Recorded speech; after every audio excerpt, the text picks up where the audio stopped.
Call the meeting to order. Welcome to meeting number 95 for the House of Commons Standing Committee on Justice and Human Rights. Pursuant to order adopted by the House on February 7, 2023, the committee's meeting in public to begin its study of Bill C-332, an act to amend the Criminal Code controlling or coercive conduct.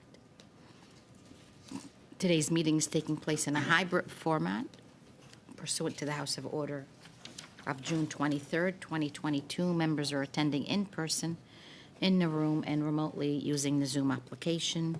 And I can confirm that all these sound tests have in fact been done. For the first hour, we have with us and welcome to Laurel Collins, Member of Parliament from Victoria and sponsor of Bill C-332. So welcome to the committee. You're the only witness for the first hour. You have 5 minutes to present if you have opening remarks, and then we'll go to questions from members. Thank you, Welcome. Madam Chair, and thank you, colleagues. I want to thank you for inviting me to speak on my bill, C-332, and it is a bill that would criminalize coercive and controlling behavior. And I want to express my deep gratitude to the members of this committee for the work that you've done on this file, and to members from all parties for your support for this bill. We have a responsibility as members of Parliament to tackle gender-based violence, to tackle intimate partner violence, and to work to end femicide. I also want to acknowledge that we are gathered today on the unceded territory of the Algonquin Anishinaabe people, and it's important to note as we go into these discussions that Indigenous people are overrepresented in our criminal justice system, but also that Indigenous women experience gender-based violence at unprecedented rates. They are disproportionately impacted by gender-based violence, and I think we all have a responsibility to keep working to address the ongoing genocide faced by Indigenous women, girls, and Two-Spirit people. Research shows that Indigenous women, but also Black women, women of color, as well as 2S LGBTQ plus folks, people living with disabilities, people of lower incomes, newcomers, and other marginalized groups are at higher risk of experiencing coercive and controlling behavior. And providing paths to seeking help, to reporting, and to leaving these situations is crucial if we want to support victims and survivors of intimate partner violence. Fundamentally, this bill is about ensuring that the criminal justice system can better address domestic violence. And we know that our current approach is not working. It does not adequately support victims, and it doesn't adequately reflect how intimate partner violence actually occurs. Instead, this bill proposes to deal with patterns of behavior, and these patterns are ones that have significant impact on the person in their relationship. I spoke to the House about my personal connection to this bill. I witnessed my sister as she was experiencing coercive and controlling behavior, and then intimate partner violence, physical violence. And I remember being so scared for her life. It would keep me up at night worrying. And, as we're discussing this, I am thinking of Angie Sweeney from Sault Ste. Marie and the other victims who were killed by her boyfriend, the children. I'm thinking about this past week in Manitoba, the woman, her children, her niece. I'm thinking about last month, the woman who was killed outside an elementary school. That could have been my sister. And it could be, in the future, your constituents, the people that we know and love. It is so important that we move this bill through the House quickly. Every 6 days, a woman in Canada dies from intimate partner violence. Every 6 days. It's too much. And I urge this committee, and I I believe in you that you will do this work. I'm looking forward to the discussion. So much more needs to be done to tackle gender-based violence, to tackle intimate partner violence, and this is one important piece of the puzzle. So thank you.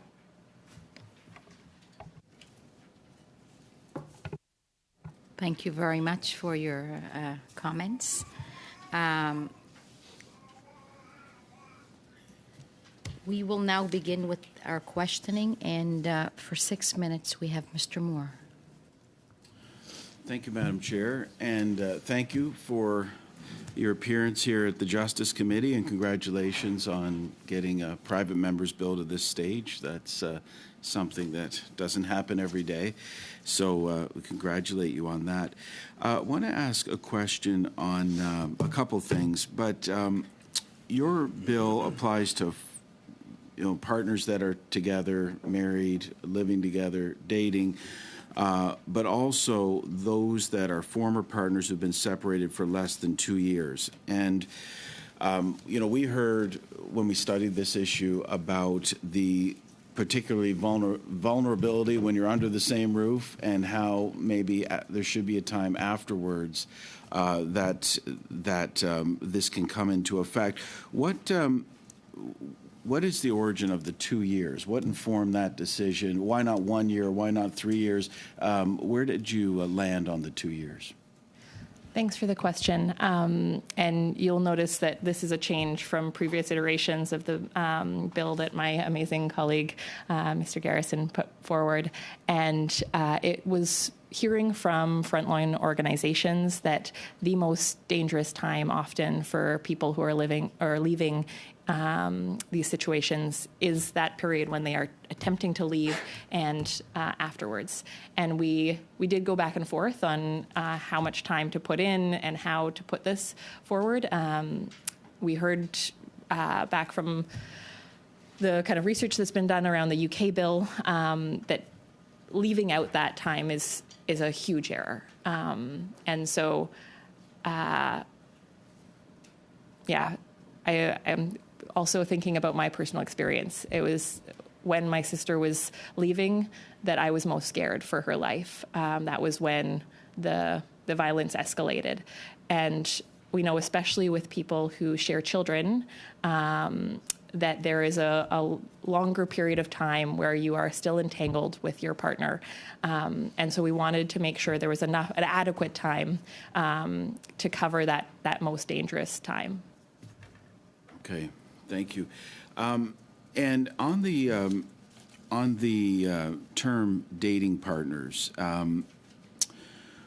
this committee has looked fairly extensively on a couple of occasions on the issue of human trafficking and how coercive control can be a precursor to trafficking. How do you see? And that obviously human trafficking is something that we all want to combat. How do you see your bill tying into that issue particularly? Do you see an interplay between the two issues? That's a great question, and I think human trafficking in our country is a stain on our country and around the world. It is horrific. Honestly, this isn't something that I've looked into deeply, and I don't want to speculate on either expanding the scope into an area that the bill wouldn't apply, but also. I don't think I have adequate knowledge to answer your question. Thank you. I would say, based on testimony we heard around trafficking, some of the issues that your bill contemplates and the actions that your bills would criminalize are oftentimes a precursor to an individual being trafficked when they're made to be completely dependent and isolated from family, friends, work, etc. It makes an individual vulnerable to that next step, but that next step hasn't perhaps taken place yet. So I certainly do see a connection.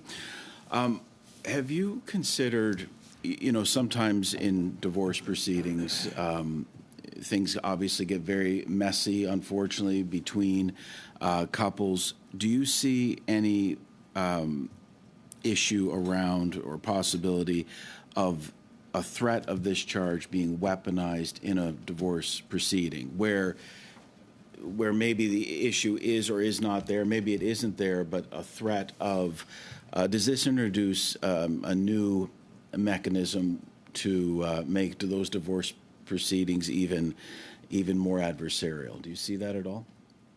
Yeah, so there's a lot of research into how the family court system has negatively impacted, especially women, as they're leaving abusive situations. And of course, I think abusive partners will try and use whatever tool they can.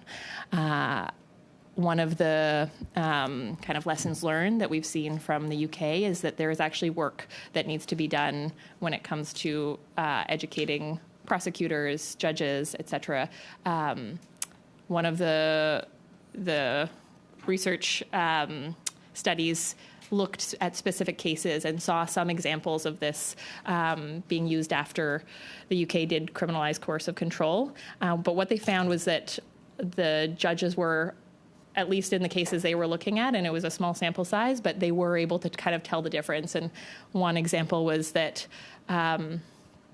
there was back and forth accusations of coercive control from both partners. But one partner, the male partner, had been videotaping the woman for a year without her knowledge. And so he presented this as evidence to show her coercive and controlling behavior. And the judge clearly saw that that is an example of coercive control.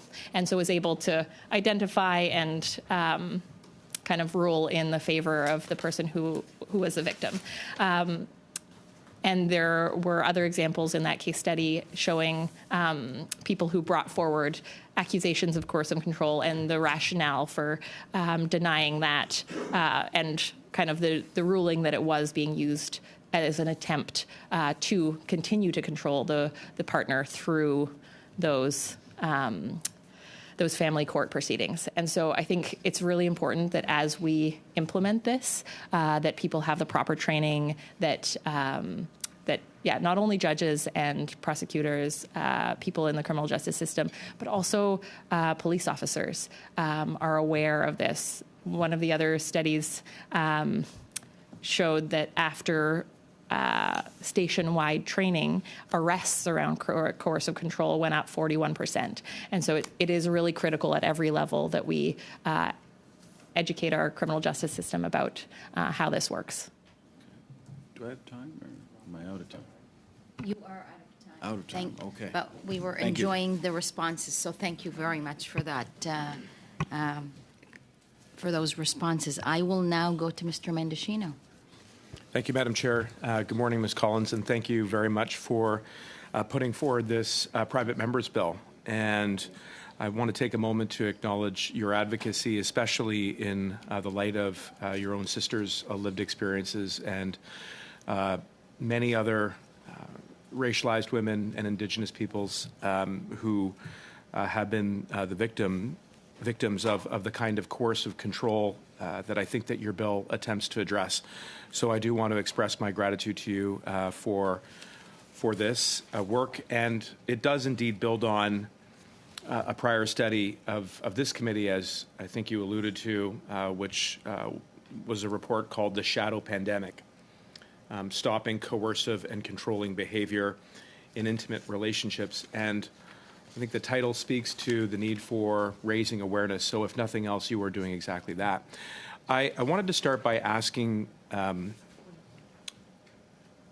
what the nature of your consultations were, and in particular, how your conversations went with women's groups and Indigenous community organizations, and how those conversations informed the language and the intent of this private members bill. Thank you so much for the question. And I just want to quickly first touch on your opening remarks about awareness building and just how important it is that as we put this legislation through, that the government also launches a campaign to, I can't do that through a private members bill, I can't spend money, but it's really important that the government does an awareness campaign around this. This is what the UK did. once they pass the legislation. It's critical that victims, that abusers, that everyone in the criminal justice system knows what this is and how it works. And then to your question, the consultations, and I want to again give a lot of credit to my colleague, Mr. Garrison, for his work. The first time I started engaging on this bill was alongside my colleague, and we met with local organizations in the Victoria region, and we met with folks who are frontline organizations, transition houses, but also people or organizations that work with newcomers and Indigenous organizations. And what we heard from every single one of them is that the criminal justice system isn't serving victims of intimate partner violence, and that this is a much needed change to our laws. And I remember a story from those initial consultations that I was involved in, and it was about the prevalence that newcomers experience of this kind of coercive control, and especially when their partner has control of their immigration documents, their passports, is the kind of liaison and the person responsible for them being in Canada, and what kind of power that gives over these often women, often racialized women, and how vital it is that we provide avenues for support. I remember in my time as Minister of Immigration some of the conversations with settlement service organizations around the challenges of newcomers, especially women who found themselves under the thumb of an abusive partner or spouse, and the need to both provide them with support but also to equip the law with the tools necessary to deter that kind of behavior, which can have devastating impacts and long-lasting trauma as they settle. So again, thank you, and to Mr. Garrison, obviously, for the work. I wanted to come to a more technical aspect, and that is the term itself, coercive and controlling behavior. And I understand that perhaps the genesis of that expression finds itself in other areas of the law, including in the family law. And I wonder if you could just speak a little bit to that. I was a prosecutor before I got into politics. You alluded to it in answer to Mr. Moore's question around the need for training. And this also aligns with the need for awareness. But can you speak to how you came to land on this term? Yeah, we've both, this appears in family law, as you mentioned, but really this bill is modeled after the UK bill. And so part of that is defining both how a person is connected, but then also the impact that coercive control has on the victim. And coercive control has now been criminalized in a number of areas: Scotland, UK, France. Australia is looking at it. And so this is something that we've seen around the world, but I think what's important in this definition is kind of how we're defining what is significant impact. And that is causing a reasonable fear of violence more than once, causing a decline in physical or mental health, or causing alarm or distress that it has a substantial adverse effect on their daily activities. And then there's a list of potential ways that could include, but not limited to those. How am I doing on time, Madam Chair? 15 seconds. Okay. I'm going to yield the 15 seconds to my next colleague. Thanks. And I'll come back if I've got others. Thank you. Thank you very much. Monsieur Fortin, la parole est à vous. Mr. Fortin, you have the floor. Thank you very much, Madam Chair. Thank you to my colleague, Mr. Mendicino, for being so generous. 15 seconds. Good morning, Ms. Collins. It's a great pleasure for us to see you here at the committee. You mentioned that you and your colleague, Mr. Garrison, have worked very hard on this issue, but he's made us work very hard on it as well, with a great deal of pleasure on our part. I'm going to get directly to the point. There is something that I'd like to hear you expand on. You talk about a number of groups individuals that could possibly be victims of controlling or coercive conduct. You talked about the LGBTQ groups, new immigrants, and so on, all those that you named. How is it that these specific groups are often victims of controlling and coercive conduct? Question, and thank you for all the work that you and the committee have done on this file. I think, as we're looking at changing our criminal code, it's so important that we look at how intersecting identities are impacted by those changes and how they're impacted by our current criminal justice system. So many people face barriers, and when it comes to coercive and control, those barriers that they face within our society mean that there are additional barriers to leaving those situations. And so, you mentioned a few of them. Newcomers, we talked a little bit about how passports, immigration documents, the process of gaining citizenship, it is an additional barrier to leaving, and also a way for a partner to exert coercive control. When it comes to some of the other groups, people with disabilities, you can imagine the barriers that those folks face in our society, and how those barriers then create barriers to leaving. I think when we're talking about all of these marginal groups, whether it's 2S LGBTQI plus folks, racialized people of color, oftentimes those also have barriers to income equality. And because financial dependence has such a huge role in keeping partners in situations that are often violent, we need to make sure that we're looking at how all of these identities intersect. Est-ce que vous détenez? Do you have any statistics on who the victims are? I certainly am not doubting your word. I know what you say is true, is exact, but do you have some statistics with specific groups and how they fall under coercive control? Numbers on hand with me, but I'm happy to get back to the committee. There is a research done about how coercive control disproportionately impacts these groups in particular, and I'm happy to follow up with some of that.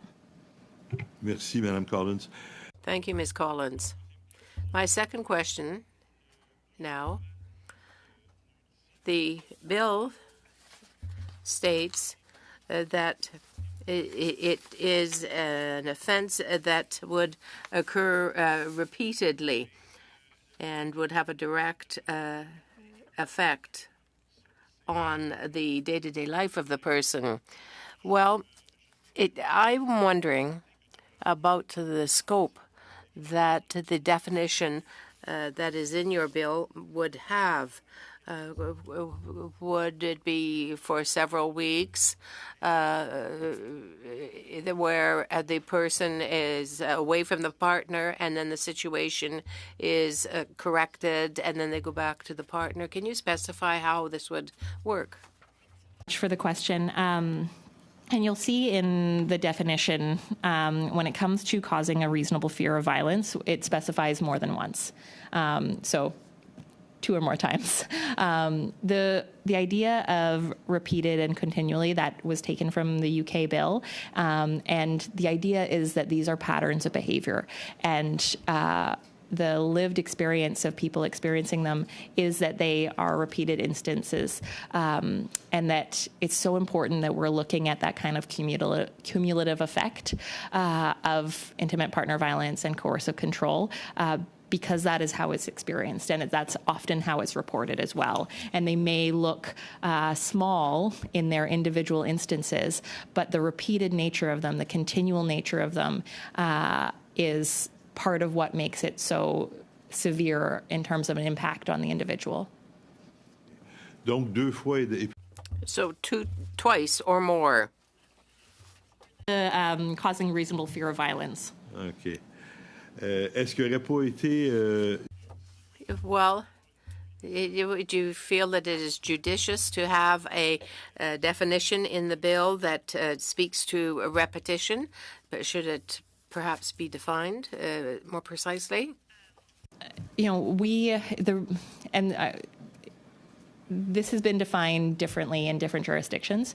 We chose to use the language from the UK model, in part because we have both some time to look at how it's impacted communities, and we're able to use some lessons learned from that. I think that ensuring that we're looking at patterns of behavior is vital, and if the committee sees that there is specific language, especially if you're looking at, Scotland took a different approach and kind of outlined a more comprehensive list of examples of intimate partner violence, and that is an approach you could take.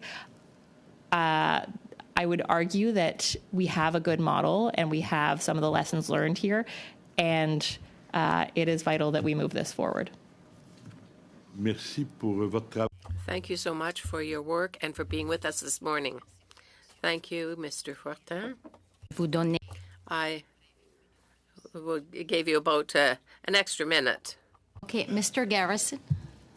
Thank you very much, Madam Chair. And of course, I want to express my personal thanks to the member from Victoria. We represent different communities within Greater Victoria, and we've worked very closely together on issues of women in the law. And as everyone in the committee knows, I took this as far as I could in the last Parliament, and I'm very pleased to see that Laurel's able to take it forward in this Parliament. So my question is about the fact that we've had this topic before the Parliament for 3 years now, and we're in the second year of a minority Parliament. So I just asked you to talk about something I know that we're both concerned about, and that is the progress of this bill and before there's an election.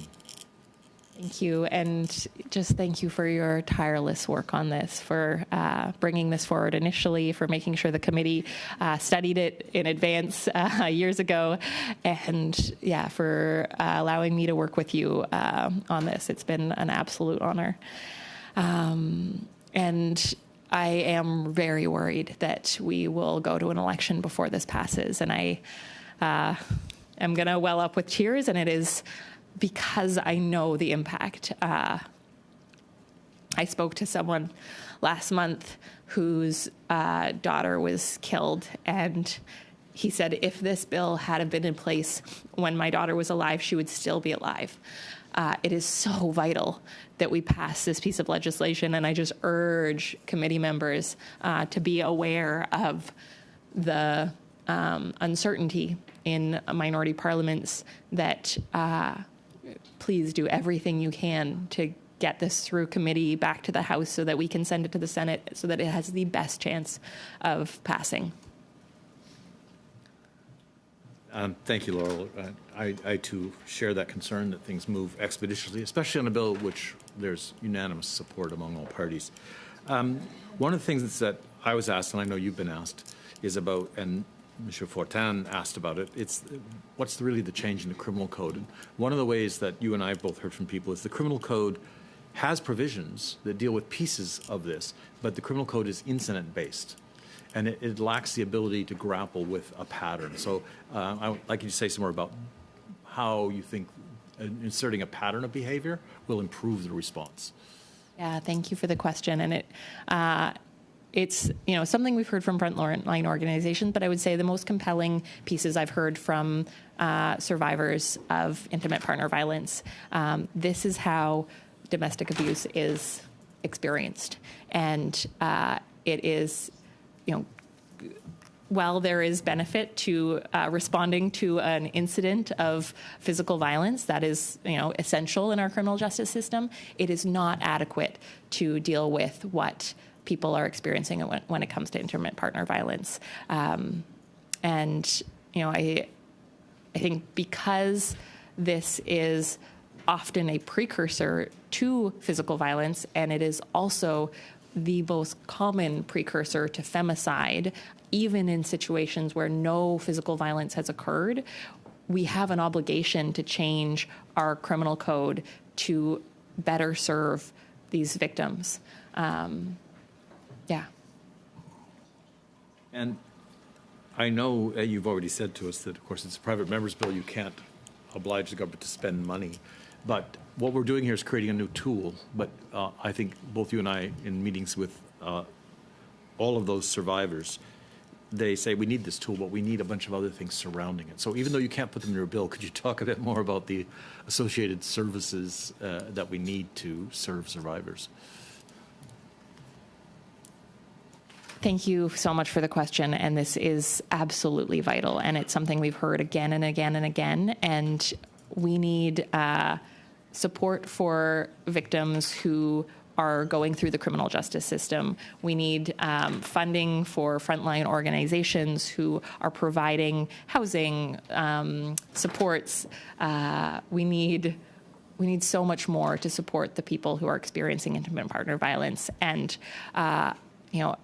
I am extremely disappointed that this government cut funding to women's shelters at a time when we know women are in desperate need of that support and that kind of safe haven.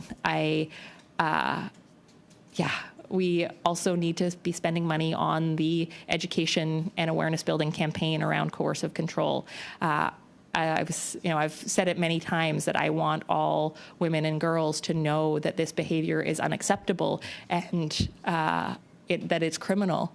But I was reflecting on that language last night, and I was thinking, actually, I want all men to know that this behavior is unacceptable and that it's criminal.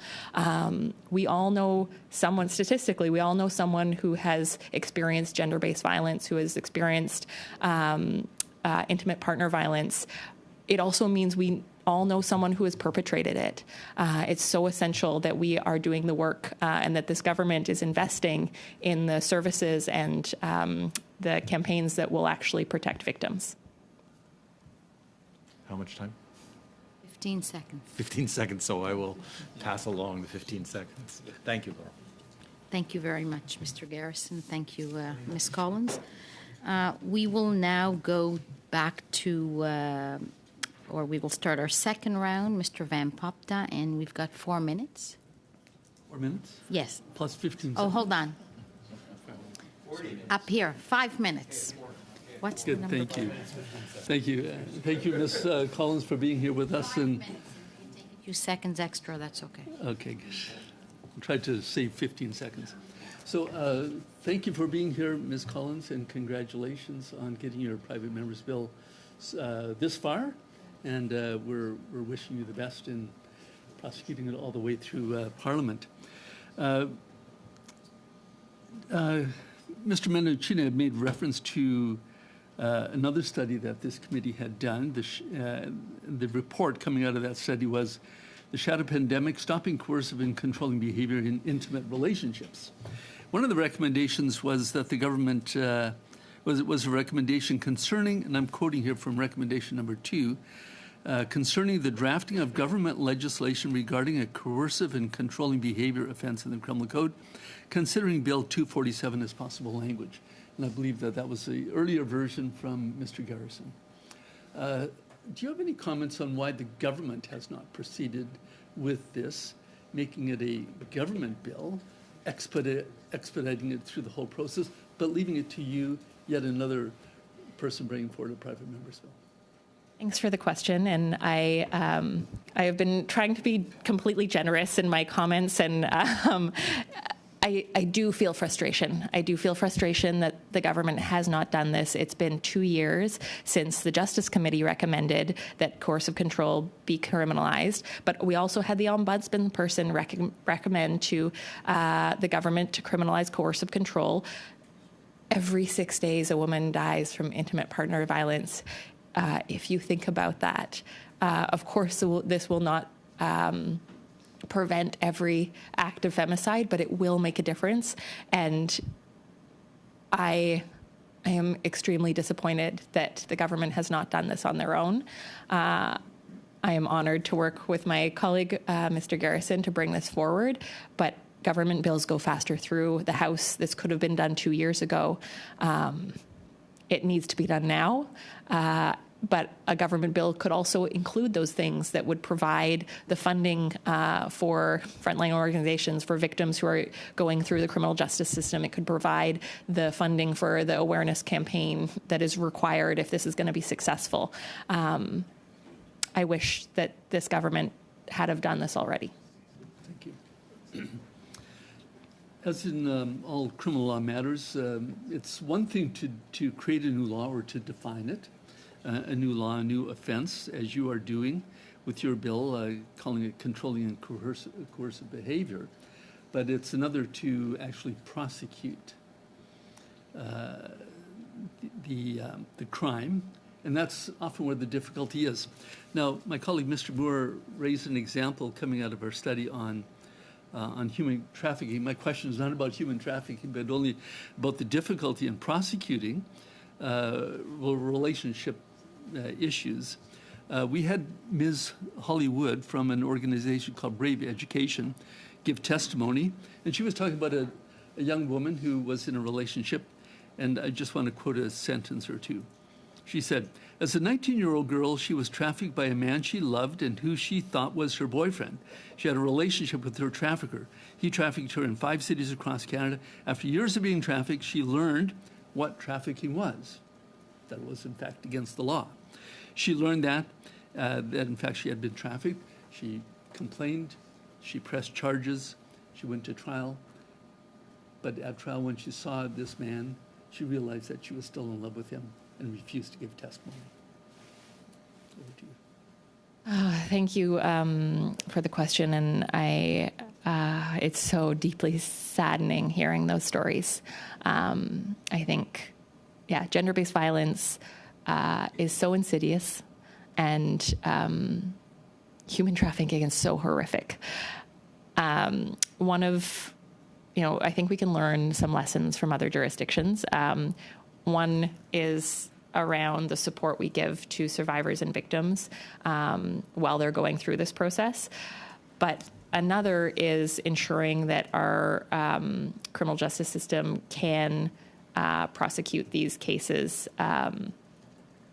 And there have been recommendations, especially if you folks want to look at some of the research coming out of Scotland around how to allow these cases to go forward where you're not requiring as much re-victimization of the victim, and also you aren't putting them in contact with that former partner and former abuser as much. Thank you. Thank you very much.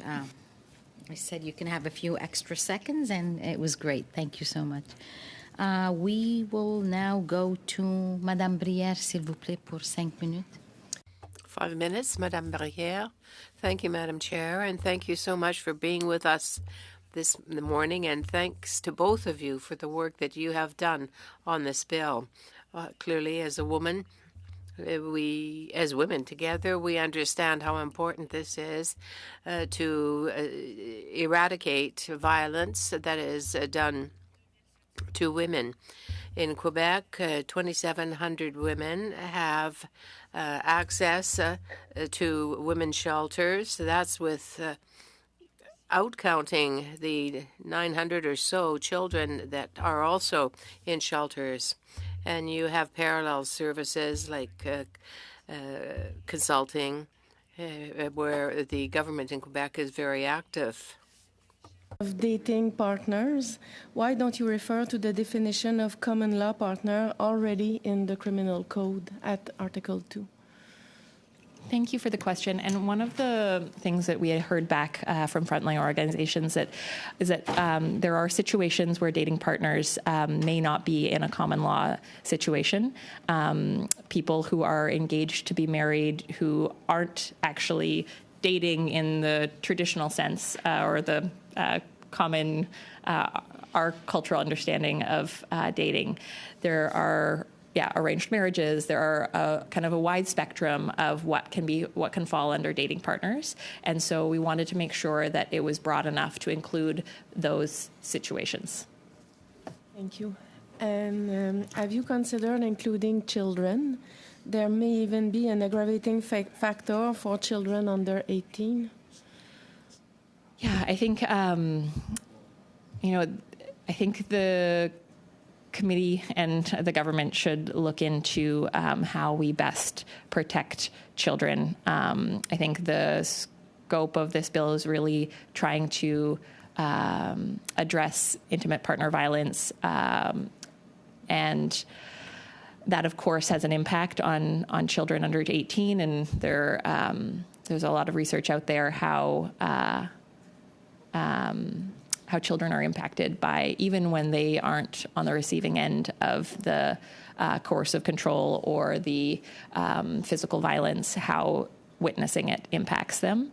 And it's important that those aspects are explored. I would say the scope of this bill is not going to cover young children who are being abused by their parents. Okay, thank you. And your bill stipulates that the victim must prove subjective fear. Will it have been preferable for the test used to assess whether the conduct was likely to cause harm to the victim to be that of reasonable person placed in the same circumstances? I'm sorry, can you repeat the question? I just didn't catch it completely. Yeah. In your bill, you stipulate that the victim must prove subjective fear. Will it have been preferable for the test used to assess whether the conduct was likely to cause harm to the victim to be that of a reasonable person placed in the same circumstances? Thank you for the question. Yeah, and we did use the model that the UK bill uses, which is to ensure that significant impact includes that reasonable fear of violence, that it could be the impact could be a decline in physical or mental well-being or health, or causing alarm or distress. And this is because this is what we've heard is how people experience intimate partner violence. And it, if we just, and I didn't catch the exact language that you used, just in terms of a reasonable person. Placed in the same circumstances. Placed in the same circumstances, yeah.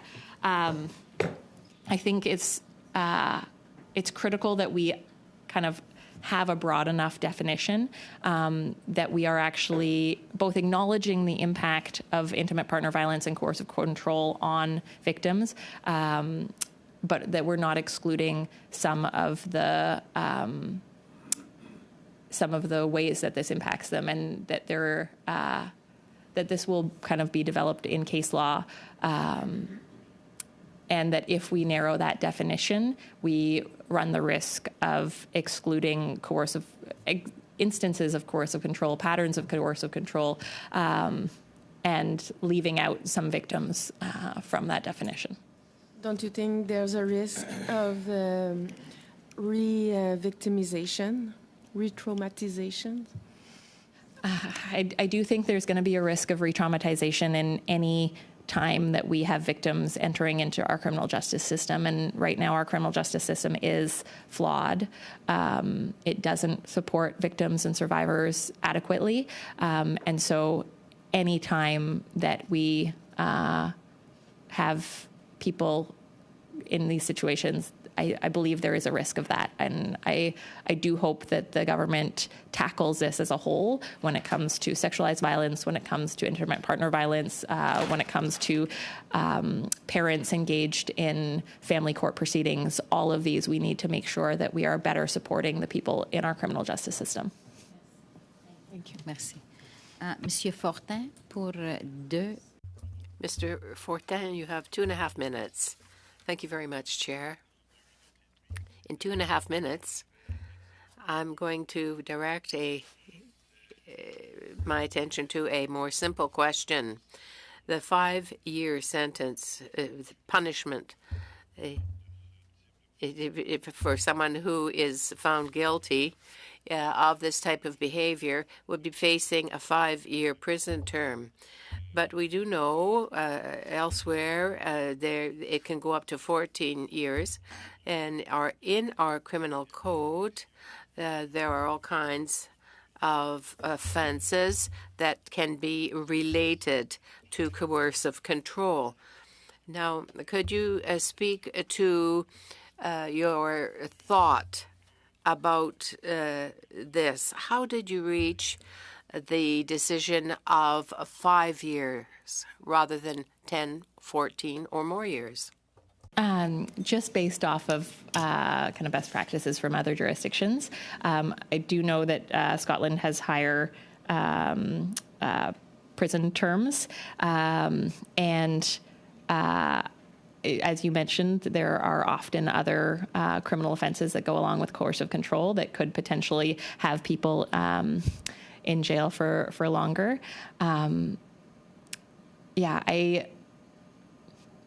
I think that this is a really serious offense. And I also think that 5 years in prison is a very serious penalty that is significant. And of course, it will be up to this committee and to the House of Commons to decide on the final determination. Avez-vous réfléchi à la Did you think about the possibility of indicating a minimum sentence? Something that I considered. I do think that it's really important to have judges have discretion when it comes to these cases, and that there is adequate training for the judges so that they are very aware of the significant impacts of coercive control. Merci, Madame Collins. Thank you, Ms. Collins. I imagine that my 2.5 minutes are over. Yes, thank you. Final 2.5 minutes to Mr. Garrison, please. Thank you very much, Madam Chair. I want to return to the issue of training, and one of the things that appeared actually in a couple of speeches on this bill previously in Parliament or at committee was the idea that the bill needed to be delayed so that there could be time for training. And I wonder what your reaction to that argument is. Thank you for the question, and I urge this committee and I urge the House of Commons not to listen to that argument. Training can happen once the bill is passed, and the training really can only happen once the bill is passed. Prosecutors, judges, police officers will get trained in the current law. They won't get trained in a law that has not passed. It's vital that we pass this legislation, and it's vital that the government also engage and do the training necessary to all members or to all different employees within our criminal justice system. And I know I just have very little time, but I want to return to something you and I have worked on together in the community, and that is the number of women who've contacted both of us personally in our offices to talk about the fact that one of the things that coercive and controlling behavior does is cause the victim to blame themselves and to suffer in that isolation. And one of the impacts, certainly I know I've heard, is people saying, thank you for making it clear to me that it wasn't my problem. Yeah, I've heard this again and again and again. And one woman described coercive control as this web that was slowly constricting around her, and she wasn't aware of it. I also, when I spoke to my sister about potentially bringing forward this bill, and when she gave me permission to share her story, she said, I didn't know what it was while it was happening to me. And if I had have known, I might have left earlier. It's so essential that we pass this legislation, both so that we have the tools in our criminal justice system, but also so that we can change how people think about coercive control, make people aware of the significant detrimental impacts it's happening and how unacceptable it is. Thank you, Madam Chair. I just want to end by my personal thanks to you, Laurel, for being such a great colleague in our work on this together and for taking this bill forward. And I also want to acknowledge that staff in both our offices have spent a lot of time talking with people who are suffering trauma as a result of coercive controlling behavior, and give thanks to our staff. Maybe you have a similar I want to echo that, both just what an honor it has been to work with you on this, and my extreme gratitude for your dedication to this file, and then also to our staff. It's really, really hard work. It's speaking to survivors and listening to the traumatic experiences. But yeah, my deep gratitude goes to them and to all frontline organizations. Thank you. So thank you very much, Mr. Garrison. Ms. Collins, thank you very much for appearing and giving us your testimony.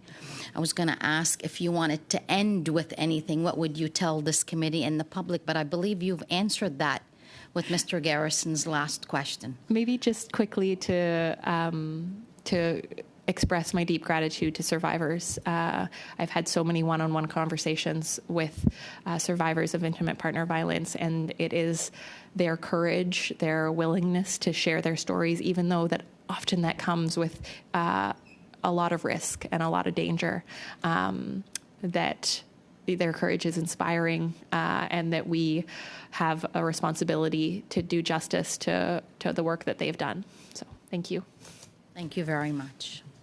We will take 2 minutes. We have 2 witnesses for our next panel. One has already been tested, and we'll test the second one. And both are appearing virtually.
OK.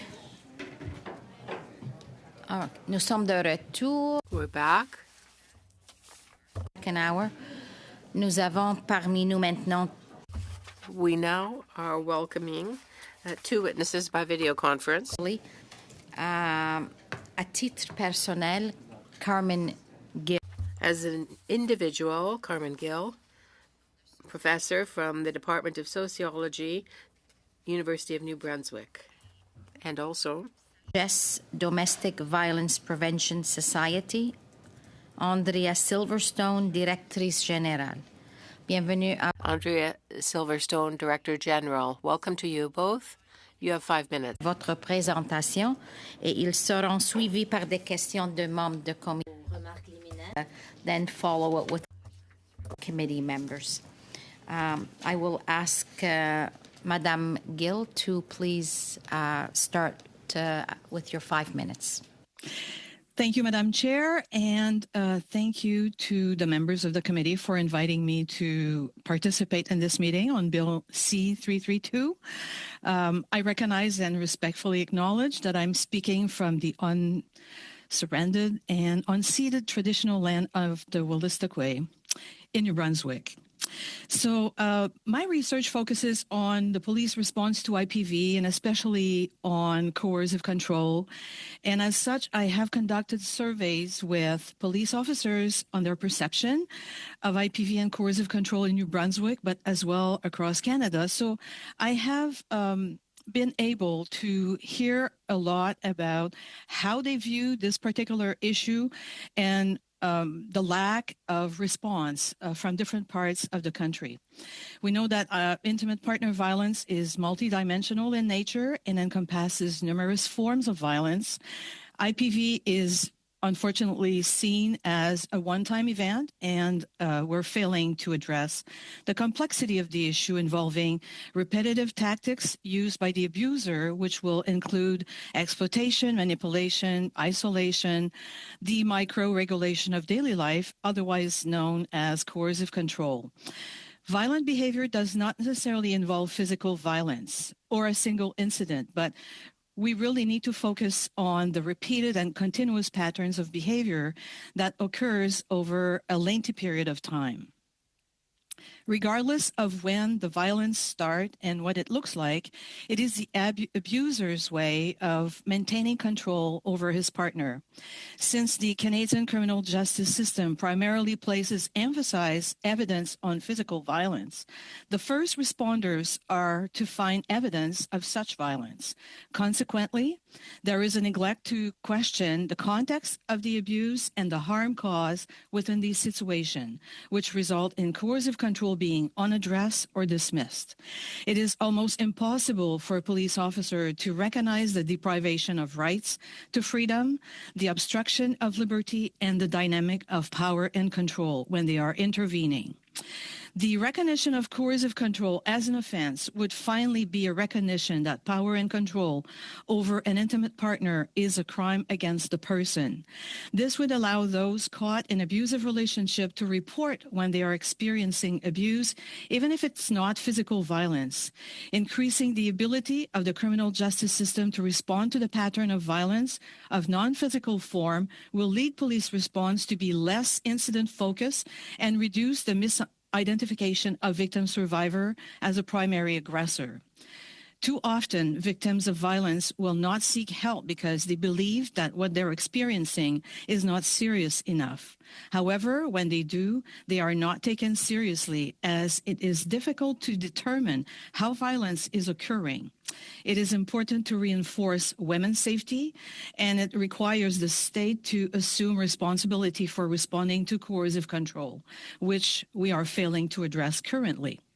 An offense of coercive control would clearly recognize the fact that IPV is a pattern of control and power over the victim and would legitimize victims' experiences. Such an offense may also prevent intimate partner homicide. Also, of course, it is important to keep in mind that any changes in legislation have unintended consequences. However, they can be overcome with awareness, training, and better knowledge of the issue.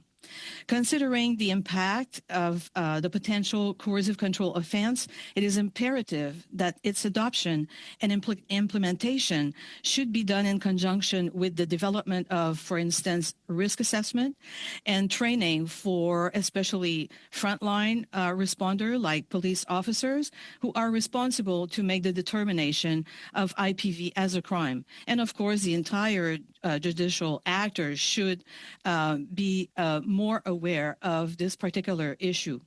Having said that, it is important to review Bill C-332 to ensure it is as clear as possible. I may have some suggestion regarding the wording of the amendment, especially regarding the definition of intimate partner or the limitation of the 2 years post-separation, just to name a few. Thank you. Thank you very much. We will now move to our next witness, Madame Silverstone, for 5 minutes. Thank you very much. So as the CEO of SAGES, which is an Alberta-based domestic abuse prevention and intervention organization, I've seen firsthand in thousands of cases the severe impact of domestic violence. All too often we see it in the media, like the murder of the 5, including 3 children in Manitoba past weekend, or the murder of a mother in Calgary after she dropped off her children at preschool. I see this overwhelming reality summarized in devastating detail in my work with the Canadian Femicide Observatory. And in most of these cases, I see the heavy toll of coercive control. At its heart, coercive control is a pattern of behavior that removes personal agency. The victim cannot make decisions in their own best interest because they fear the repercussions from the person who's controlling them. The control is often low level and cumulative, so the person experiencing it, they doubt themselves or even that they're experiencing abuse. And this lack of understanding carries over to the people around them who don't recognize the abuse as domestic abuse, but gradually see the relationship that they have with their loved ones erode. If the victim recognizes that it's coercive control, there is about a 20% chance that they will call the police. But even if they do, they find out that the abuse that they're experiencing, it's not illegal, and the justice system, it can't protect them. The police can listen, but they can't act. And this lack of support comes at a time when it's most critical. Relationships with coercive control have more frequent and severe violence that's less likely to desist. It's one of the best indicators of lethality. This increased danger makes legal intervention imperative. Through pursuing my master's and now a doctorate in coercive control and in looking at promising practices from around the world, I know that criminalizing coercive control is a game changer. When the justice system in the UK changed their working definition of domestic abuse to include coercive control, calls to the police went up by 31%. All of a sudden, victims believed that they were going to be heard and that the abuse they were experiencing would be addressed by the police and, by extension, the courts. We can similarly change that trajectory for victims of abuse in Canada. 95% of abusive relationships include coercive control. And if the police and the justice system can address coercive control criminally, then they can intervene to interrupt the escalation and frequency of abuse. The law is going to do more, though, than just change our justice system. It's going to change how society views domestic abuse. It is going to foster a discourse through which all Canadians will understand that violence is much more than a black eye or a broken bone, and that people stay in violence relationships because of the loss of their personal agency. It will destigmatize domestic abuse and allow us as a society to do a better job of addressing it. And lastly, it's going to decrease the long-term burden on our health and justice system, as the reality is violence is very expensive. Back in 2009, the Government of Canada estimated that the annual cost of domestic abuse to be $7.4 billion a year, which is about $220 per Canadian. This cost has no doubt escalated with normal inflation and increasing cost of the basics like housing for those who are fleeing abuse. For these and many other reasons, we support Bill C-332 as an essential measure to safeguard the rights to life, liberty, and security of the person as outlined in our Charter of Rights and Freedoms. This bill is not a magic wand that will immediately end the epidemic of domestic abuse. This law, like all laws, has its limitations. Firstly, the 2-year time limit post-relationship is detailed in paragraph 3C. Coercive control may continue far after the relationship ends, particularly in the case of tactics that use the legal system to control. Second, the experiences of children aren't explicitly recognized and only considered through the lens of harm done to the parent. On the other hand, for example, the domestic abuse bill in Scotland, it includes measures of aggravation, in relation to a child. And lastly, this law is not going to fix the structural issues that impact the provision of justice to equity-deserving groups. But research on the application of coercive control laws in other jurisdictions can address many of these concerns. In a study of specific cases prosecuted under the coercive control legislation in the United Kingdom, Evan Stark noted that the law was being correctly applied to historical patterns of abuse that included multiple elements of coercive control. And research by Andy Myhill and others show that if police are provided with screening tools that help ascertain the measures of control, the effect of the legislation in preventing domestic abuse across a plethora of groups is greatly enhanced. This means that to be effective, this law must be coupled with funding and a plan for training police, judges, Crown prosecutors to better understand coercive control. And organizers like mine, Sage Yes, can help with that. I want to close by thanking you for inviting me here today and for your careful consideration of this law. I think it's time to listen to the millions of Canadians that are impacted and to act immediately to protect them. Thank you. Thank you very much. We will start with our first round of questioning for 6 minutes with Mr. Caputo. Thank you very much, Madam Chair. Thank you, Professor Gill. Thank you, Madame Silverstone, for being here and sharing your expertise. I think this is an area that we don't realize touches so many socioeconomic, it spans all socioeconomic groups, and by that I mean intimate partner violence. One thing I want to ask you about, because I think this is quite germane to the bill, it's really two parts of the same question, and if the two of you could comment on how quickly relationships often begin where there is coercive control. My experience is that often we will see relationships begin and they can begin quite intensely, and coercive control can occur literally within weeks. And I just want to make sure that the legislation captures that. So I'd like your opinion on that. And how quickly, conversely, the coercive control actually does set in. So I imagine that's going to take up most of my time, but I'd like your comments on that, please. Carmen, would you like to answer that first, or you want me to? I can. It's really insidious because the way it's going to start, it will be seen mostly as something that is very positive. The person is going to really be aware of the person, will want to do things with the person, and it's really quickly going to spiral into more controlling behavior. But at first, it can be seen as I'm so in love that it's really it's really seen as completely normal. But it's not necessarily going to take long before you start seeing some controlling behavior that are going to be presented as, oh, I'm just aware, I'm really want to take care of you, there's not necessarily a limit of time before we start seeing some pattern that is going to be in place. So we're not talking about tomorrow, but we're talking in the few weeks after the beginning of the relationship. There are warning signs, especially when the person starts to tell you that they love you in 2 weeks, that they are ready to marry you in a month and a half, and that they are willing to move forward with certain ways of living, and or starting to ask for certain things. You know, you can be deeply in love and you start giving money, sharing your car, having your boyfriend or girlfriend deciding to move in within 2 months. And this is where it's going to start seeing, you're going to start seeing some controlling behavior. If you look back at what Jane Monckton Smith has developed in terms of the timeline of homicide in relationship, it's going to start with something that is pretty normal, that you think that you have found someone who is really caring about you. And then there will be an escalation, and then it's going to go to the next step. And the next step is going to be to show that you care so much that this form of caring is, in fact, a way of trapping someone in a web, and it's just spiraling. Am I responding?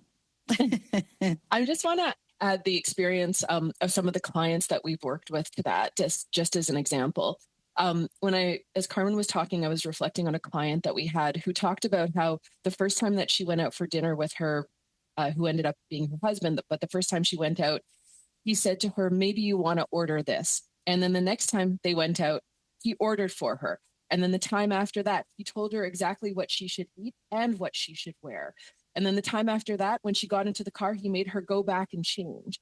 And each time it's like, one of the analogies we use is a frog in boiling water, that they don't realize until the water is boiling. And all of a sudden she found herself in a situation being married to him where he was controlling every single aspect of her life and had isolated her from her friends, but it happened in small incremental steps until she was fully in that situation. And the other thing I want to also note is that very much coercive control, and I think Laurel Collins talked about this, is about the experience of the individual. And so for some individuals, if their partner is ordering food for them, it doesn't feel like control. It feels like a choice that they're making because that's what they want. But if they're afraid that if they order the food themselves, there will be repercussions later because they're fearful because there's going to be force involved or something like that, that's when it becomes coercive control. Am I done? 45 seconds. Okay. Okay, thank you. I note as well, Professor Gill, you had spoken about the fact that intimate partner violence isn't always, pardon me, taken seriously. One of my experiences is that this stretches to no contact orders. I'm not sure, is that, I see you're both nodding. Perhaps one of you can address that. To me, no contact orders must be respected and must be enforced. In 20 seconds, perhaps, Professor Gill, do you want to comment on that, please? Absolutely. Thank you for the question. No contact order, of course, should be enforced. But we have to remember that a no contact order is just a piece of paper, and it does not necessarily prevent or make sure that the victim is really safe.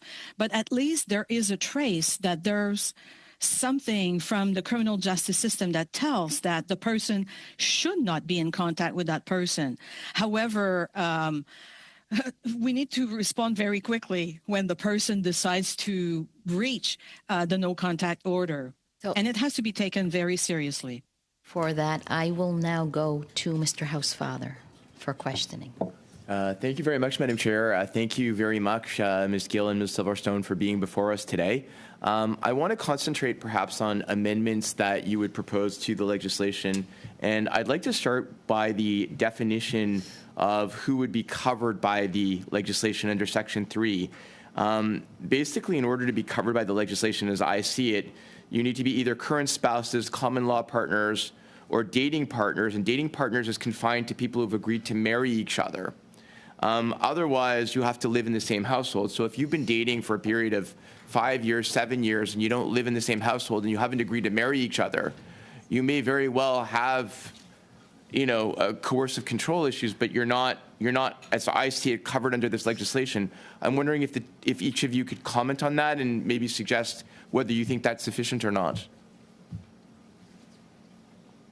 I can answer. Thank you for the question. This is something that I was also looking at in the amendment. The fact that we are already defining intimate partners in Article 2 of the Criminal Code of Canada, I think we could refer to this particular article in the definition of this particular amendment. I had a problem with the dating partners, the two persons who have agreed to marry each other.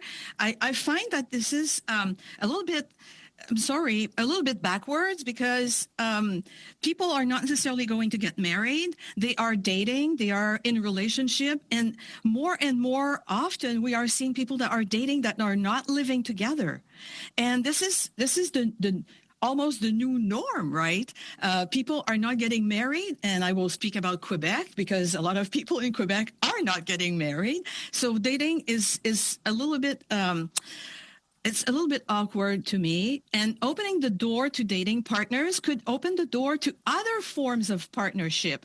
So people that are caught in human trafficking, that are in a dating relationship. And I've been talking about human trafficking to judges and saying that a lot of people that are trafficked are in dating relationship thinking that that the person is their boyfriend, but they're not. So that could open the door for this. So I would definitely want to see something a little bit broader for the definition, or go back to Article 2. And there was also the limitation of the 2-year post-separation, that research is telling us that the control and the tracking of the victim goes well beyond the 2 years of separation. I think it's important to note that post-separation is very important, but maybe not to limit this to 2 years or less, because I've seen cases where the victim has been controlled well beyond the 2 years. Thank you very much. Could I get Ms. Silverstone just to weigh in on that as well, if she has any additional comments? No, I absolutely agree with everything that Carmen said. And in addition, I just want to note that especially in regards to sexual exploitation, we actually wrote a paper to the Federal Ombudsman of Victims of Crime, Say-Jess did, which was actually my master's thesis, where we heard very clearly from victims of sexual exploitation that what they're experiencing is coercive control, and the relationship that they have with often their pimp, or the person who is, procuring them for sexual purposes, often is in some sort of relationship, although it's not defined by any of the things that we're currently seeing in this piece of legislation. Understood. Do I have any time, Madam Chair? How much? 2 minutes? Okay. So for the last 2 minutes, because we didn't get your written submissions, at least I haven't seen them yet, could you just go over, starting with Ms. Gill, what your other proposed amendments would be? If you can give me the top 2 proposed amendments you'd have to the bill, what we just discussed? Okay. Well, I was just forgetting about children as well. If we still talk about the definition and who is encompassed by this particular amendment, I think I would expand the definition of those that are in coercive control situation. I would open this as well to include children and other family members that are also represent as a victim of coercive control. So this is one element. The other one is potentially about the significant impact that we could potentially be a little bit more specific if we want to keep it there. I think there's a chance to re-victimize the victim if we are looking for a significant impact of particular behavior. But if we decide to keep the significant impact as is, I would recommend a non-exhaustive list of examples to be included in the amendment. And I would have a non-exhaustive list of coercive control behaviors that we could add to this particular legislation. At least it would give people, the judicial actors, to have an understanding of some of the behaviors that are going to be encompassed in this particular offense. Good. Yeah, unless Ms. Silverstone has one. I know I'm almost out of time. Sure. I just would say that there's, for me, 4 big amendments. The first is around significant How about impact. we table that for the next questioner, because we are exactly on time. But I will note, though, this is extremely, extremely important for the committee. If we run out of time with any of your responses, please send them in writing to the clerk so that they can be distributed. We will now go, Monsieur Fortin, pour 6 minutes. 6 minutes, Mr. Fortin. Thank you very much, Madam Chair. Ms. Gill. Well, let me say, first of all, welcome to both witnesses for being with us this morning. Your observations and comments are very important indeed.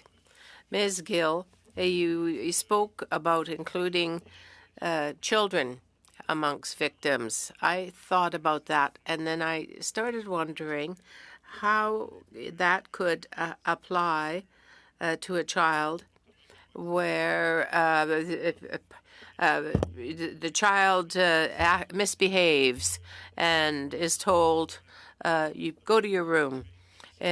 But the child might say, well, am I a victim of violence?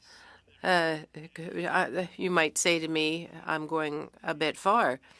But when you have a sentencing that doesn't seem to be well-founded because the parents continue to have a certain amount of control over their children, where are you going to draw the line with respect to that type of parental control?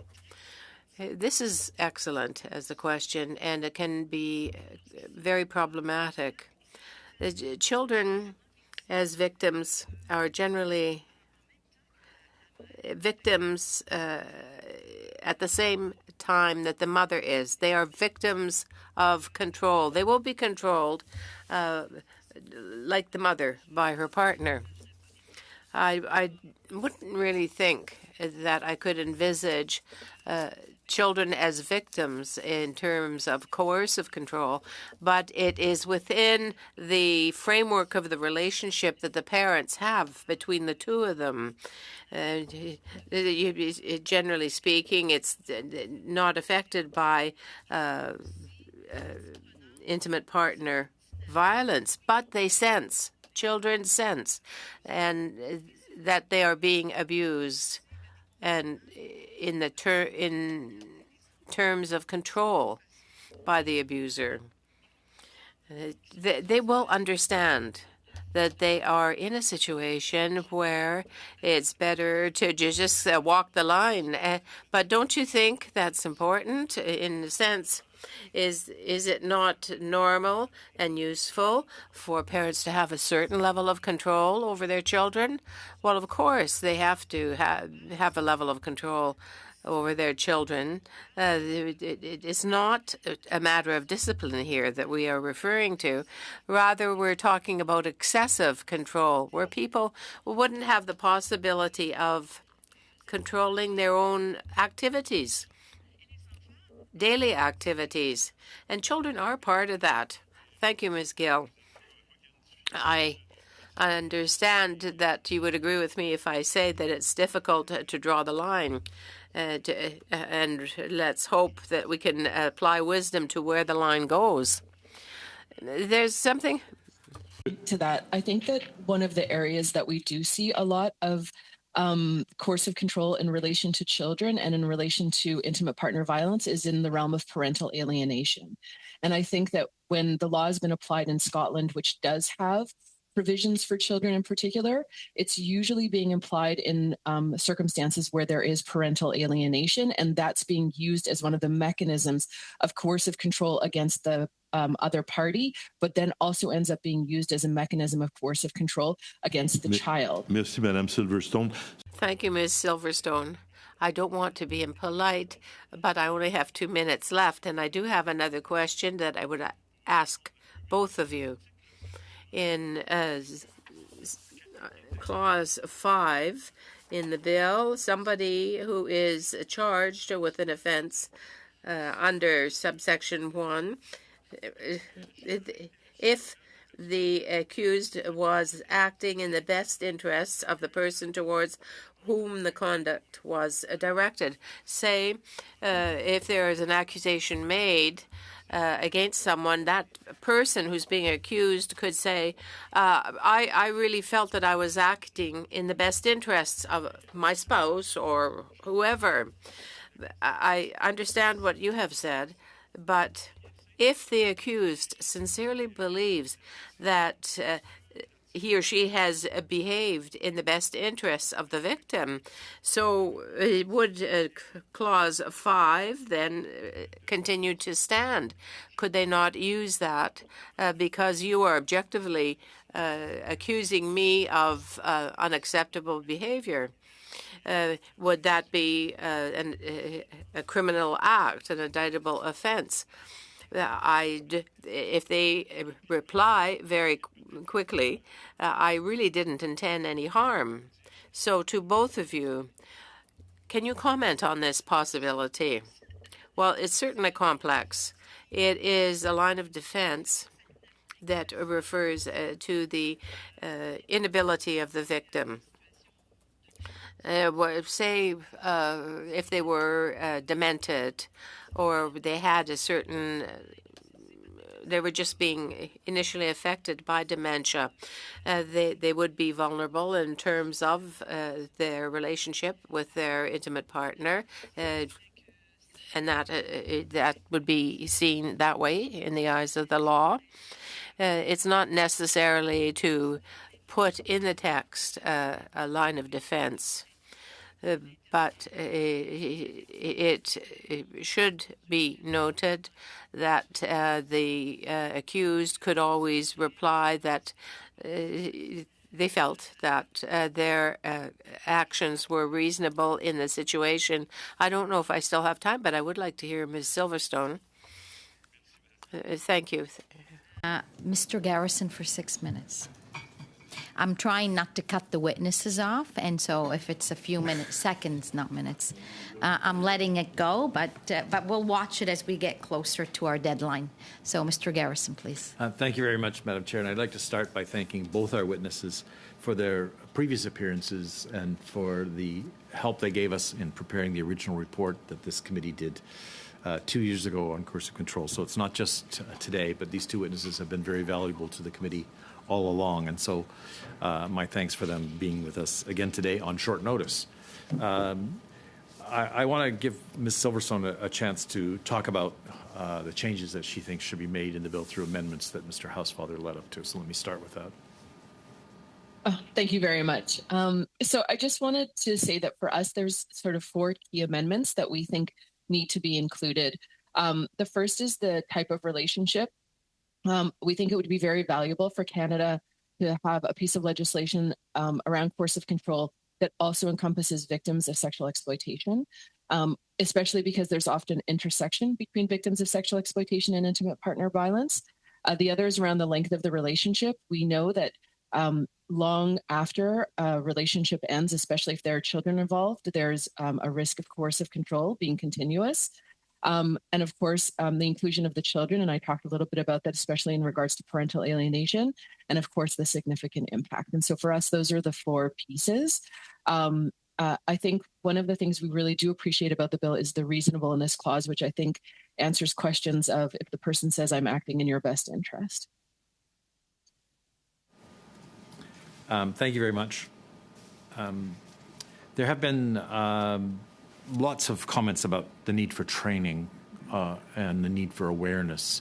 And so because Professor Gill does a lot of work with police, I want to ask about that question again, about those who've suggested we need a delay in legislation or a delay in the coming force of the legislation to allow time for training.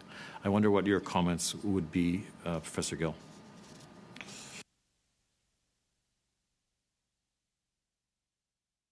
To unmute. Oh, I was trying to unmute. My take on this is that it's like the chicken or the egg. So you wait for the legislation while everybody has been trained. I think you need a movement that goes hand in hand. You're moving forward with the legislation as you are training people at the same time. The same fact that we are talking about this amendment, it's already raising awareness for many people in the criminal justice system.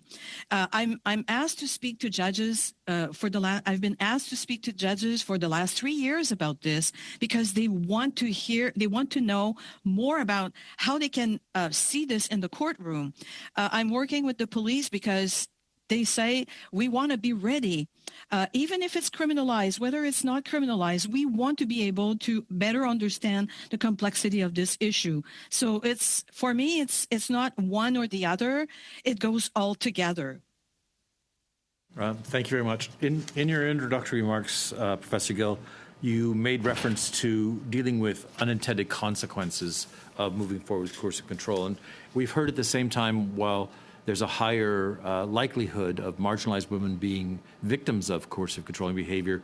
There are also concerns about this law's impact on marginalized women. So can you say a bit more about the unintended consequences question? Well, the unintended consequences, every time there's a new policy, a new law, there are some consequences that we will have to deal with. But if we are, for example, considering the misidentification of victims as perpetrator, if we are providing more awareness and of course, more training, we are going to be better well-informed in order to intervene in those cases. When it comes to marginalized population, I think we really need to focus on what I would call an entrapment framework. Means that it's not just about looking at this particular issue, but look as well as other forms of inequality that have led those particular groups to be more vulnerable than others. So this has to be taken into consideration as well, where? In training. So I'm taking a lot back onto training because I strongly believe that if people are aware of what constitutes this particular issue, it will work better for everybody. And I know time is always short in these, but I want to go back to Ms. Silverstone and the link between coercive controlling behavior and femicide, and ask you to talk about what you've learned about that link. So the majority of victims of coercive control who also experience homicide are women, overwhelmingly so, like over 90%. We know also that coercive control is the best indicator of lethality in a relationship. And so to be able to have this as part of the toolbox that the justice system has, it could even prevent the escalation to get to the point that there is homicide. Thank you. Thank you very Thank much. you. We will now go to our second round, and we will start with Madame Gladue for 5 minutes. Thank you, Chair, and thank you to the witnesses for being here today. I want to start with Professor Gill. I'm concerned when I look at this bill that the definition of coercive control is not detailed enough to be recognized by police or the courts necessarily. I used to be the chair for Status of Women, and we were working on elimination of violence against women and girls, and we're talking about sexual assault. And there was a number of instances at that time of judges that didn't really have adequate training to recognize the problem. So it sounded to me, Professor Gill, like you were thinking maybe we should include a non-exhaustive list of examples like the Scottish legislation. Is that your recommendation? I think it would be helpful to have a non-exhaustive list of certain behavior. So the people in the judicial system can already work with something. They will already know quickly that they are dealing with cases of coercive control. Of course, it doesn't prevent to have guidelines that are going to be accompanied. That's what I'm seeing, especially in the UK. The Home Office has provided guidelines for prosecutors where there is a list of behaviors that are going to be encompassed under coercive control, and so that would make sense, because you can't just have a legislation, throw this at police officers that they should know what coercive control is. I'm just training them to better understand what it is. So that's why I'm suggesting a non-exhaustive list. I fully agree. The other thing I want to talk about is the limitation of 2 years. In my experience, I see that, especially where there are children in the relationship, a coercive controlling partner will continue and will probably escalate over time, especially as the kids get older. Ms. Silverstone, is that your experience? That is absolutely my experience, and I think it's really important to acknowledge that, especially when children are involved, for the entirety of the co-parenting relationship, there is a high risk of coercive control, and that needs to be acknowledged by the justice system. Very good. I think you said that we should remove the 2 years. That would be a good amendment, I think. Yes, yes. I just wanted to point out as well, there's been some concern expressed by Ms. Collins and others that, this private members bill may not make it in time through the system. I just wanted to point out that the Liberal government is able to include this in their legislation. If I look at some of my colleagues, they adopted their great ideas from their private members bills, Dr. Ellis, Rosemary Falk, Ryan Williams, and Chris Lewis. So all of those things were adopted into government legislation. And so if by some chance this doesn't happen, I think the government has the ability to do that. I wanted to talk a little bit about the UK, Scotland, and France experiences and the public campaigns of education and awareness. From both of you, could you tell me what you think we should leverage as best practices from other jurisdictions? I think first and foremost, as I mentioned, when the United Kingdom made it very public that they had changed the definition of domestic abuse to include coercive control, calls to the police went up immediately, and they went up by 30%. And so I think that it's really important that we have a public awareness campaign around what is the definition of coercive control and the fact that the justice system takes it very seriously. All the time at SAGES, we have women calling in who say, I'm not sure I'm in an abusive situation, but it doesn't feel exactly right. And these are the things that are happening. And it's almost always coercive control. And as soon as we name it for them, they're like, oh, yes. And this is why it's so terrible. And so the United Kingdom has had amazing campaigns. SAGES is actually built on some of them. We have lots of work that we've done that we've heard is very resonant. And so I think that for me, that's what's most important, is to first name it and then let people know that it is a form of violence, and it is a form of violence that they can seek help for. And Professor Gill? Yes, I think I will echo what Andrea has said, but I want to talk about the experience I had in New Brunswick when we developed the specialized court on domestic violence in Moncton, and we had a raise of cases that came out. So when you have something happening like this, you can expect that there will be a rise of reports. It's going to go viral because the victims are going to think that they are going to finally be heard. So what we've seen in Moncton, the first year that we've piloted the specialized court, we had more cases of domestic violence, not because there was more domestic violence, but because victims could be heard. And that will be, I'm suspecting that's what will happen with coercive control. Thank you very much for that testimony. We will now go to Madame Dillon pour 5 minutes, s'il vous plaît. Thank you, Madam Chair, and thank you to our two witnesses for being here today and the very important work you're doing on this subject. For my first question, I will send it to both of you. In the first 2 years, how can law enforcement and the justice system efficiently protect victims of coercive control and intimate partner violence post-separation? And is there a way to cut off that coercive control after a separation, because we see it can still continue? And as you've mentioned it also in your testimony. Thank you. So I don't think that there is a way to cut it off, because I think if an abuser is going to coercively control, they're going to coercively control.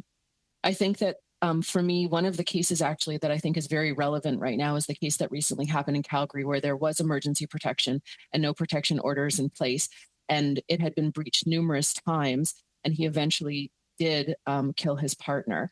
And I believe that would have coercive control legislation been in place, the police would have had another tool in their toolbox to hold him accountable for his behavior, which I think would have changed for safety. And so I think that for me, when I think about it, it's not that coercive control is going to end, but if we acknowledge it and there's a tool in the toolbox of the justice system to address it, we can provide better safety for victims of domestic abuse. Oh, you want me to answer? I will again echo what Andrea has been saying. It does not necessarily going to end coercive control, but at least we have something that is going to be putting us forward to really intervene in those situations. And we should not forget that perpetrators are going to be in need as well to to some form of intervention. We cannot just focus on the victim. We need to focus on the victim, the perpetrators, and the children.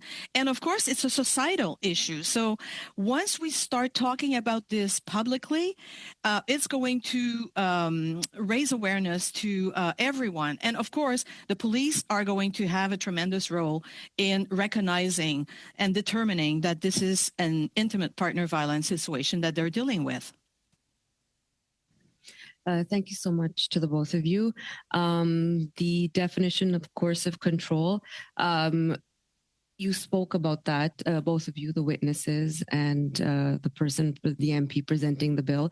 And we see that coercive control can encompass a broad range of things.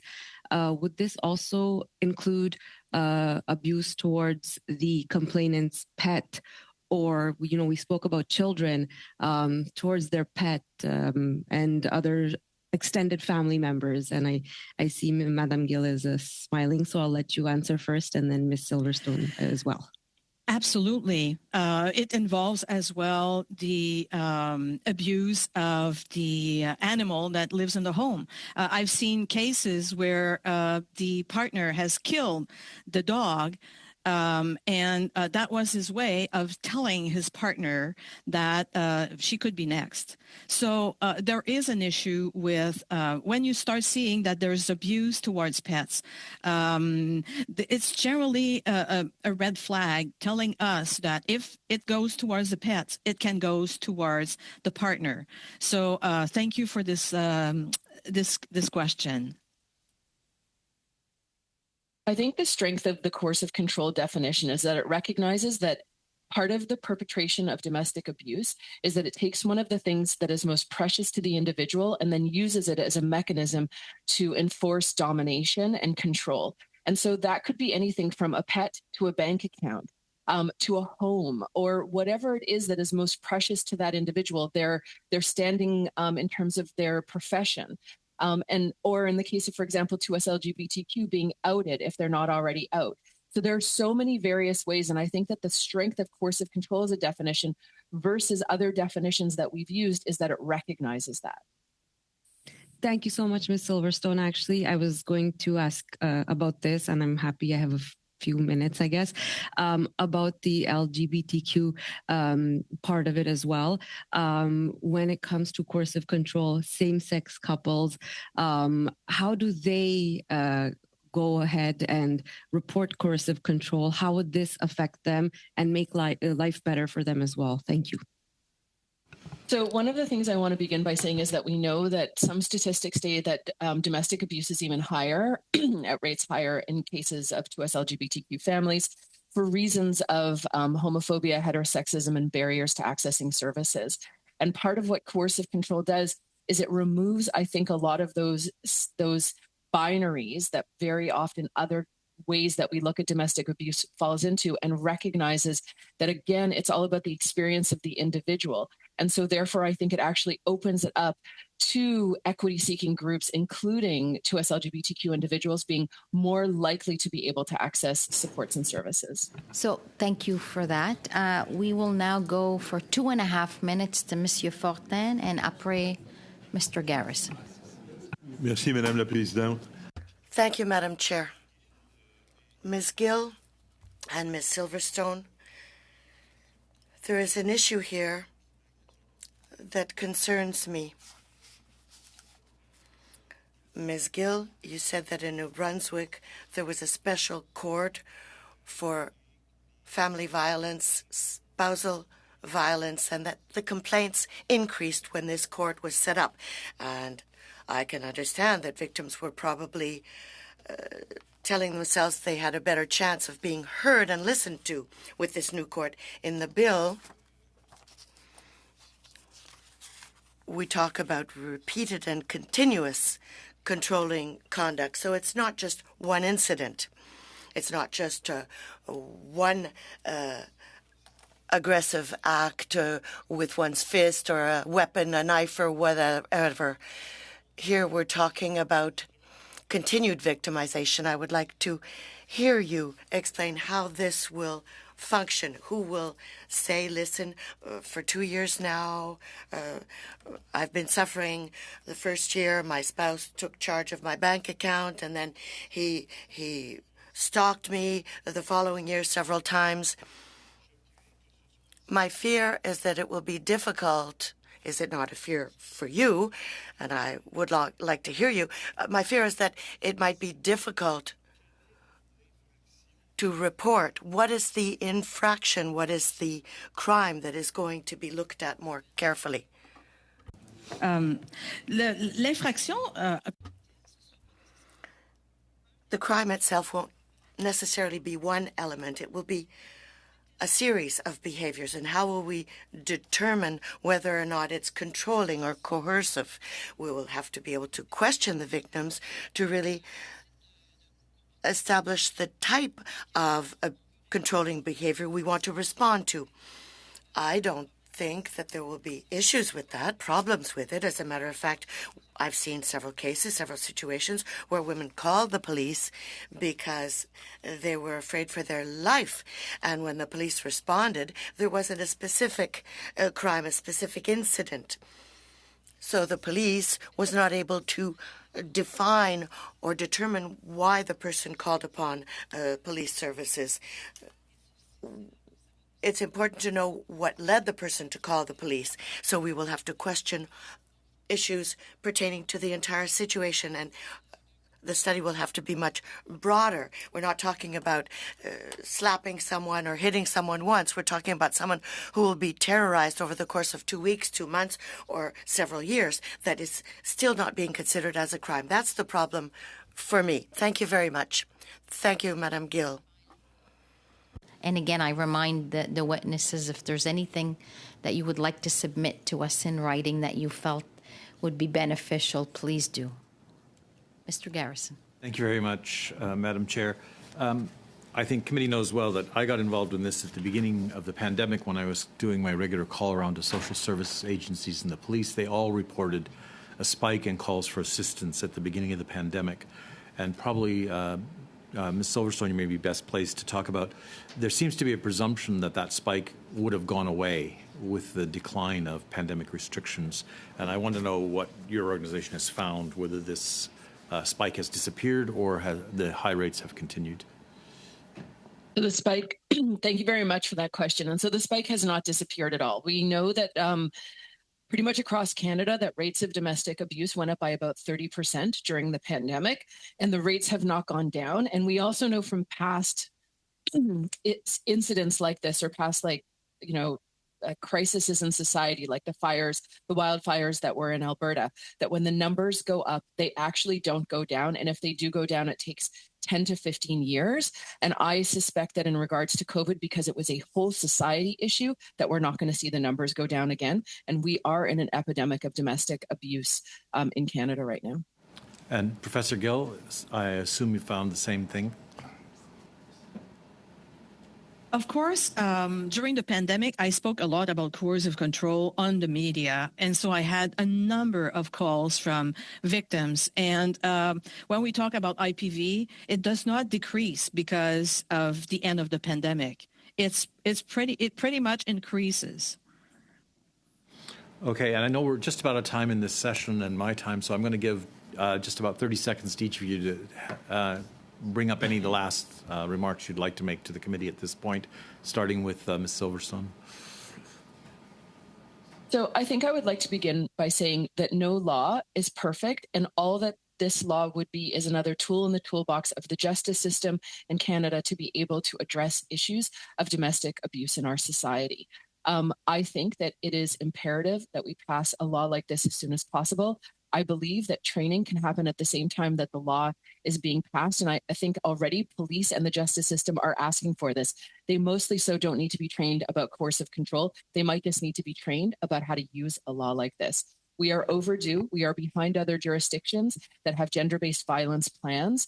And I think that victims in Canada deserve this piece of legislation.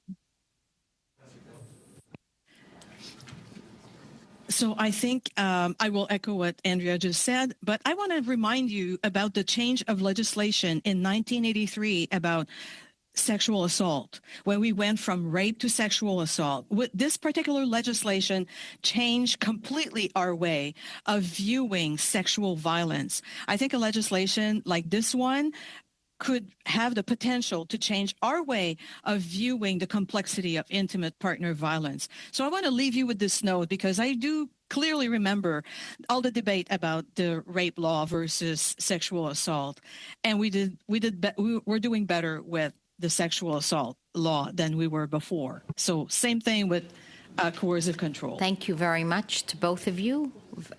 We appreciate all the knowledge and wisdom that you've shared with us this morning. So thank you so much.